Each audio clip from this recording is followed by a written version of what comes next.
We pick up where we left off with Hikari and the girls finally finishing their shopping. After everybody had gone home, Hinata and Himawari and Hikari all decided that they would go ahead and get dinner started.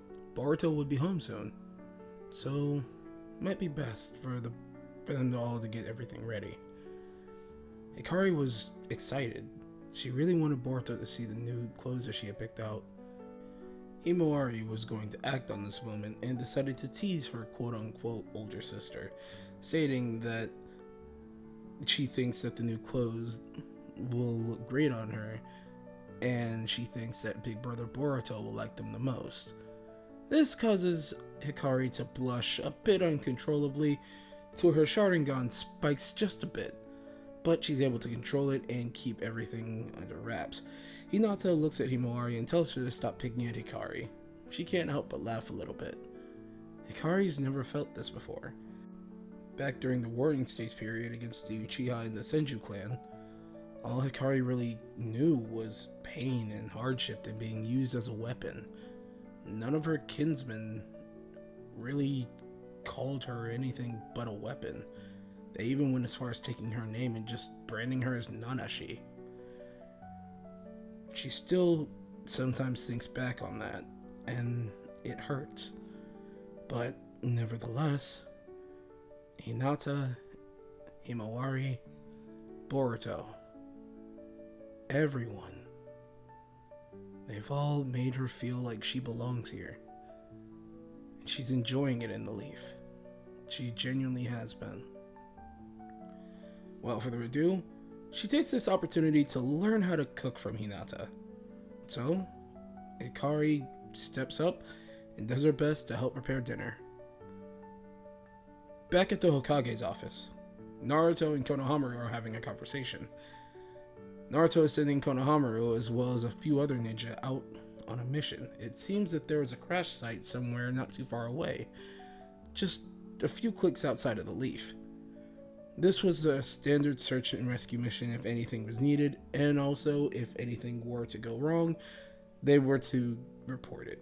Konohamaru understood the mission and went to go see what exactly happened at this crash site. Naruto felt that something could go wrong here, but he trusted Konohamaru.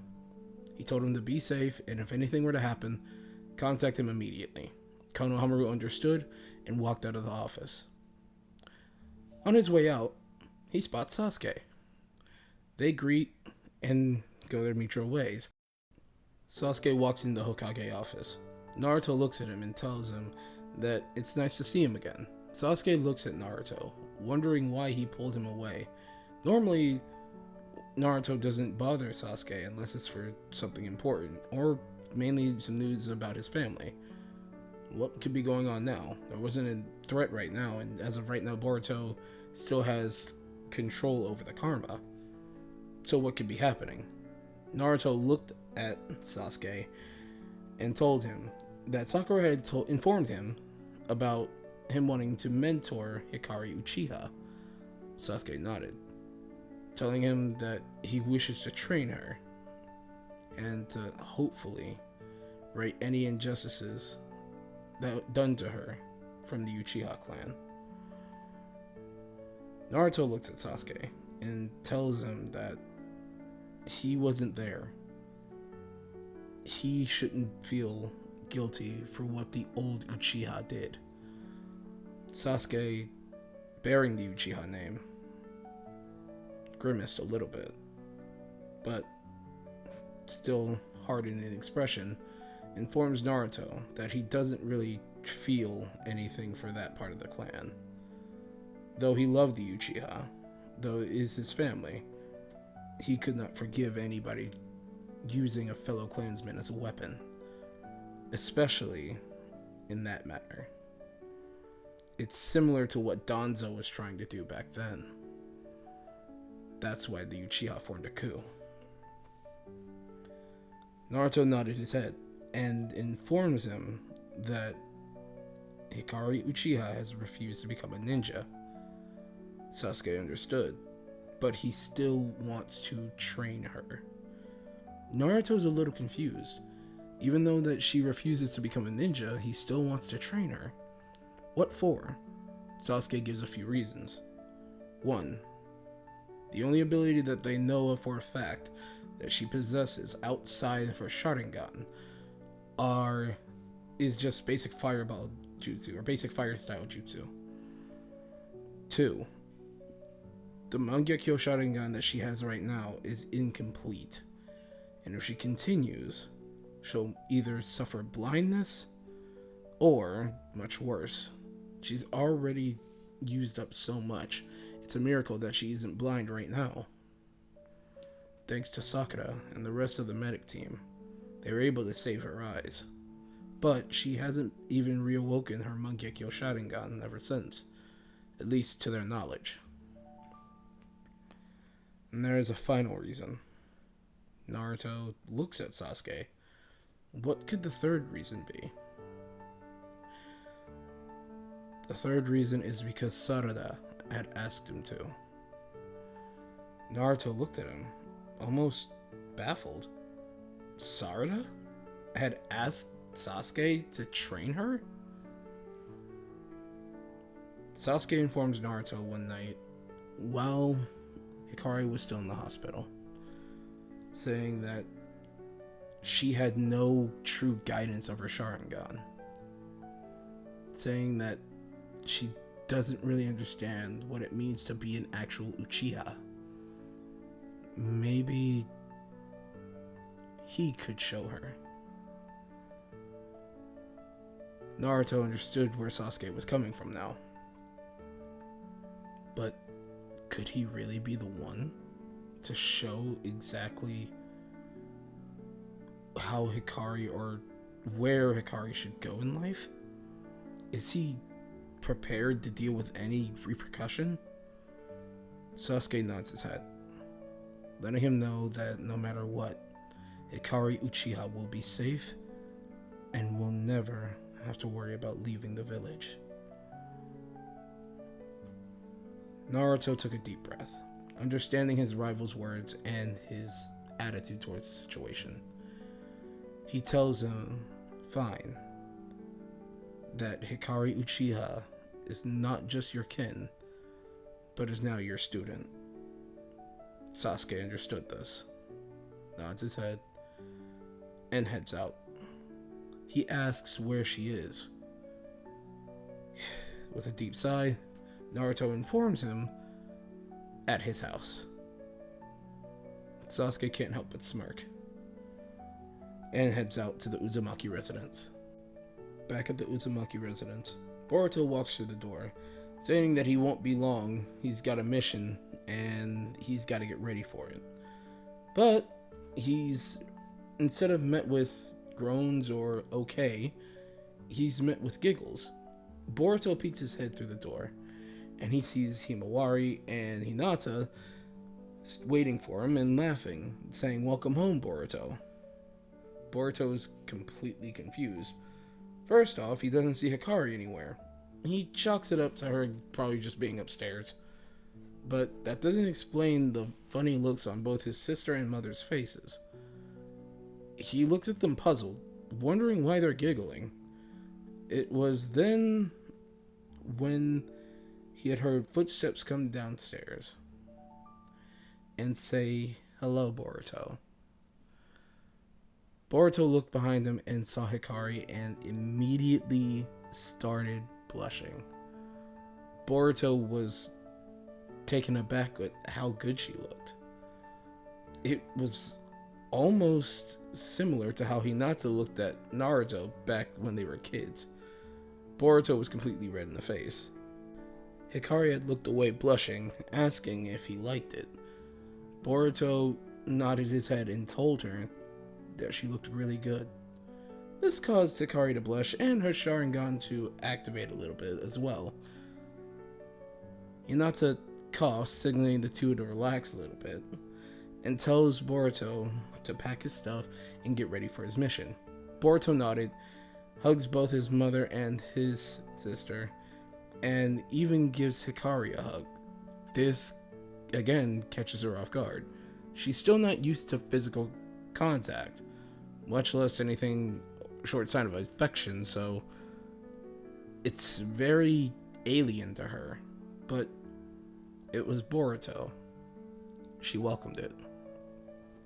Just as Boruto walked out the door, he spotted the man draped in a black cape. He looked up, and it's Sasuke. He was smiling ear to ear. "Sasuke, how are you doing?" Boruto had said. Hikari had heard that name before. She looked up, and there was the man. She knew it. It was Sasuke. So that's the man that they called Sasuke. But she remembered something dastardly after that name, too. Sasuke Uchiha. Sasuke locked eyes with Hikari and decided to step foot in the Uzumaki residence. Boruto was a little confused until he realized that she's now meeting another Uchiha aside from Sarada. Having noticed this, Boruto steps in between them, trying to calm Hikari down. Sasuke tells Boruto to step out of the way. It's time for her training to begin. Boruto looks at him. Is he crazy? What training is he talking about? Hikari looked at Boruto and then back at Sasuke. Looked towards Hinata and Himawari, not knowing how to feel. Before anything could happen, Sasuke had used his Rinnegan, teleported behind him, grabbed her, and teleported away. Boruto was shook. He didn't know what to do. In the blink of an eye, Hikari was gone. Out in the forest, Sasuke lets go of Hikari and looks her in the eyes. Hikari is baffled and also terrified. What does he want with her? Sasuke looks at her and tells her that he wishes to train her. The minute she hears this, Hikari immediately thinks that he wants to train her to be a weapon to use against the Leaf, to use against Boruto, to use just like the old Uchiha did. She wasn't going to allow it. Out of self-defense, immediately she activates her Mangekyo Sharingan. Sasuke does the same, flashing his as well as the Rinnegan. She notices this. She's never seen the Rinnegan before, but just based off of his chakra alone, based off the presence alone, she knows that she can't win in this fight. She slowly deactivates her Sharingan, feeling helpless, feeling like she's about to be trapped again. But before anything else could happen, Sasuke lifts her chin and tells her that, yes, the Uchiha back then are dead. Though it's still hard to deal with the pain of the past. Hikari looked at him. Who was he to tell her anything about pain? He doesn't know anything of what she's gone through. Sasuke decides to tell her a bit of his past, saying that he never got to grow up with the Uchiha clan. He did for a bit, but they were wiped out. Sasuke didn't go too far into detail of who wiped them out per se, but he does tell her that vengeance consumed him for the longest, and that he probably acted a lot like the Uchiha back during the Warring States period. But that was a different time. Just like Sarada, there is light in Sasuke. Hikari looked in his eyes. Honestly, they looked like almost every other Uchiha that she had ever seen. But there was something different. Earnest. Honesty. Joy. Sadness. Shame. Humility. It's like she could read Sasuke without having to actually say or do anything. Hikari, she doesn't know whether to trust Sasuke or not. Sasuke tells her that even if she doesn't trust him right away, he looks her in the eye and tells her that they could form a bond as master and student. He vowed to always do right by her and to never push her over the edge. Well, push her to the point to where she felt like she was a weapon. Hikari nodded slowly and agreed. She stood up, activated her Sharingan, and glared at Sasuke dead in the eyes, telling him that she is willing to train with him.